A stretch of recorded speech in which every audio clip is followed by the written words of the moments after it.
ஒரு பெண் விரும்பினால் கூட, ஒரு ஆண் விரும்பினால் கூட ஒத்த கால நிக்கிறாங்க பெற்றோர்கள் பல பேர்.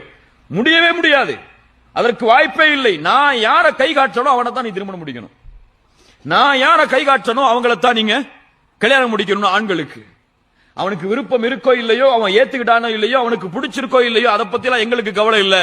நாங்க தானே உங்களை பெத்தோம், நாங்க தானே உங்களுடைய பெற்றோர்கள், நாங்க சொல்றதா நீங்க கேட்கணும். நீங்க எஜமானர்கள் இல்லையே. அவர்களுடைய எஜமானன் யார்? அல்லாஹ்.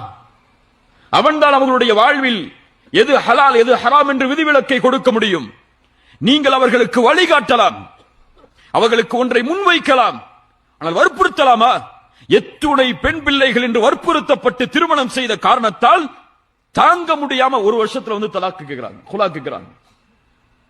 என்னுடைய பெற்றோர்கள் வற்புறுத்தி திருமணம் செய்தார்கள், நான் என்ன செய்வது, எப்படி வெளியேறுவது? இதில் இன்னைக்கு இன்றைய காலத்தில் இதுவெல்லாம் சர்வ சாதாரணம்.